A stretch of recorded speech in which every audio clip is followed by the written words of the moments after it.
Praise the lord. దేవాతి దేవునికి వందనాలు. ప్రభు నామమున మీ అందరికీ నా ప్రత్యేకమైన వందనాలు, శుభాలు తెలియచేస్తున్నాను. మన అనుదిన వాగ్దానం వస్తూ ఉన్న మన జీసస్ ప్రెజెన్స్ అనే యూట్యూబ్ ఛానల్ని తప్పకుండా మీరు సబ్స్క్రైబ్ చేసి ఈ వాగ్దానాన్ని అనేక మందికి పంపించండి. ఈ దినము కొరకు ఏర్పాటు చేయబడిన దేవుని వాగ్దానము యెషయా గ్రంథము 29వ అధ్యాయము 14వ వచనము. నేను మరలా ఈ జనుల ఎడల ఒక ఆశ్చర్య కార్యమును జరిగింతును, బహు ఆశ్చర్యముగా జరిగింతును. దేవుని నామానికి మహిమ కలుగునుగాక. ఈ ఉదయకాల సమయంలో సర్వోన్నతుడైన దేవుడు గొప్ప వాగ్దానాన్ని నీకు అందిస్తూ ఉన్నారు. ఆమేన్. ఆయన అంటూ ఉన్నారు, నేను మరలా ఈ జనుల ఎడల ఒక ఆశ్చర్య కార్యమును జరిగింతును.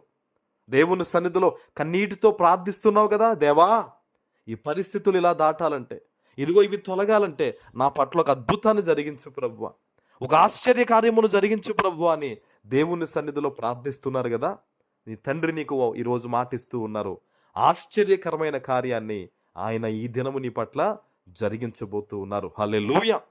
ఏదైతే నువ్వు దేవుని సన్నిధిలో భారము కలిగి తగ్గింపుతో కన్నీరు విడుస్తూ ప్రార్థిస్తూ ఉన్నావో, ప్రభువా ఇంక నా వల్ల కాదయ్యా, నా చేతుల్లో లేదయ్యా, ఇదిగో ఇది నీవు చూసుకోవలసిన కార్యమయ్యా, నీవు మాత్రమే చేయగలవయ్యా, అద్భుతాన్ని జరిగించని దేవుని సన్నిధిలో నీవు చేస్తున్న మనవి ఆయన సన్నిధికి వెళ్ళింది. ఈ దినము దేవుడు చెప్తూ ఉన్నారు, ఆశ్చర్యకరమైన కార్యాలు నేను నీ పట్ల చేస్తానని. ఆమేన్. ఆయన అంటున్నారు, బహు ఆశ్చర్యముగా జరిగింతును. బహు ఆశ్చర్యంగా జరిగిస్తాడట. ఎలా జరుగుతుంది ఇది? ఇది ఇంపాసిబుల్ అని చెప్పేసి అనుకునే సందర్భాలను కానీ నువ్వు చూస్తూ ఉన్నప్పుడు నమ్మలేవు.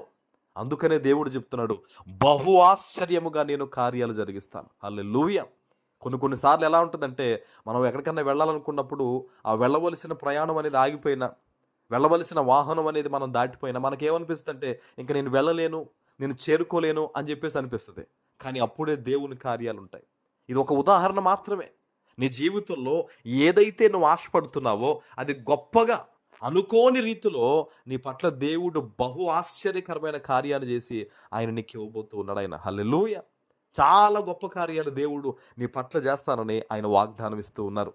మరి ఎంత గొప్ప వాగ్దానము ఈరోజు నీ పట్ల నెరవేరాలంటే నువ్వేం చేయాలి? దేవుని సన్నిధిలో యథార్థమైన హృదయంతో ప్రార్థన చేయాలి. చాలామంది అంటారు, మేము ప్రార్థన చేస్తున్నాం కదా పాస్టర్ గారు అని. నేను అడుగుతున్నాను, దేవుని చిత్తానుసారంగానే ప్రార్థన చేస్తున్నావా? దేవుడు విడిచిపెట్టమన్న వాటిని విడిచిపెట్టి, దేవుడు పట్టుకోమన్న వాటిని పట్టుకొని ప్రార్థన చేస్తున్నావా? ఆయన అంటాడు కదా, నన్ను ప్రేమించు వారిని నేను ఆస్తికర్తలుగా చేస్తాను, నన్ను ప్రేమించు వారిని గొప్పగా నేను దీవిస్తాను, సమస్తము సమకూడి జరిగిస్తాను అంటున్నాడు. ఈరోజు ఈ వాగ్దానాన్ని విన్న నీవు దేవుని సన్నిధిలో యథార్థమైన హృదయంతో ప్రార్థించే, దేవుని సన్నిధిలో ఆయనకి ఇష్టం లేని వాటిని ఈరోజు ఒప్పుకుని విడిచిపెట్టు. దేవా ఈ వాగ్దానం నా పట్ల నెరవేర్చు, అద్భుతాన్ని జరిగించు, నేను అనేక మందికి దీవెనకరంగా ఉంటాను, అనేక మందికి నేను సహాయపడతాను, నాయనా నన్ను నా కుటుంబాన్ని బ్లెస్ చేయి ప్రభు అని నువ్వు కన్నీటితో ప్రార్థన చేసినట్టయితే, విరిగి నలిగిన హృదయంతో నువ్వు దేవుని సన్నిధిలో ఈ దినము ఈ వాగ్దానం పట్టుకుని ప్రార్థన చేసినట్టయితే ఆశ్చర్యకరంగా దేవుడు అద్భుతాన్ని నీ పట్ల చేయబోతూ ఉన్నారు. ఆమేన్. ప్రార్థన చేసుకుందాం. మహాపరిశుద్ధుడు అయిన మా తండ్రి, ప్రేమ కలిగిన ప్రభువా, మీకు వందనాలు.